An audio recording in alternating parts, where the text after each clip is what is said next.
হে everyone, আসসালামু আলাইকুম। স্বাগতম আজকের আরও একটা নতুন ভিডিওতে। এত পরিমাণ অসুস্থ আর ঠান্ডা লেগেছে, আমার আবার উল্টোটো ঘটে যে ঠান্ডা লাগলে আমার আইসক্রিম খেতে মন চায়।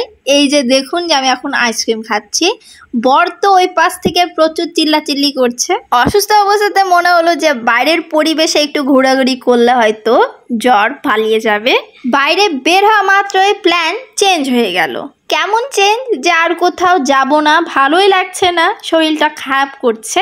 বললাম যে শ্বশুর বাড়ি চলো যাওয়া যাক। এক জায়গাতে কিমা পুরি খাই, সো ওখানকার কিমা পুরিটা অনেক মজার। তো চিন্তা করলাম যে শাশুড়ি মায়ের জন্য নিয়ে যাওয়া যাক, মানে সবার জন্যই আর কি। তো গরম গরম কিমা পুরি নিয়ে আবারও রওনা হয়ে যাই। তবে এটা আমাদের রাজশাহীর সাহেব বাজার 0 পয়েন্টের অবস্থা।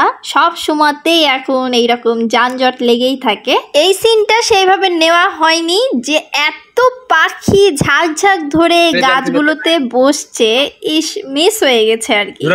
ঠান্ডা বাতাসে পুকুরটাতে প্রায় পদ্ম ফুল, শাপলা ফুল এগুলো দেখতে পাই, তো আজকে কিছুই দেখতে পাইনি। আমার শরীরটা খুবই খারাপ করছিল, যে কারণে এসেই আমি ঢুস করে ঘুমিয়ে গেছি।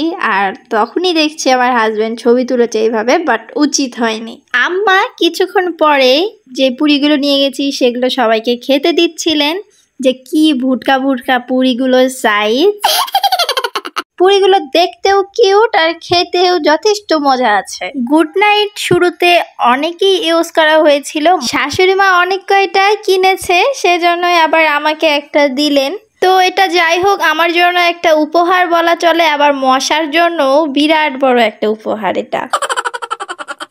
আমের টক আচার দিয়ে খিচুড়ি খেতে কিন্তু ভীষণ মজা লাগে। তো শাশুড়ি মা তো অনেক আচার করে, যে কারণে আমি যে বললাম যে আম্মা আমাকে একটু আমের আচার দিয়ে, তো শাশুড়ি মায়ের কাছে একটু চাওয়াতে অনেকগুলোই দিয়ে ফেলেছে। মা এমনই হয় যে একটু চাইবেন তো বেশি দিয়ে ফেলবে। আম্মার হাতের আরো একটা আচার যেটা আমি টক মিষ্টি খুবই বেশি পছন্দ করি, সেইটাও একটু নিয়ে নিলাম।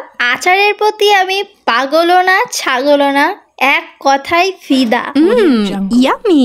শেষ পর্যন্ত এই বক্সটা ভর্তি করেও আচার নেওয়া ডান করলাম। সেই পর্যন্তই, সবাই ভালো থাকবেন, আল্লাহ হাফেজ।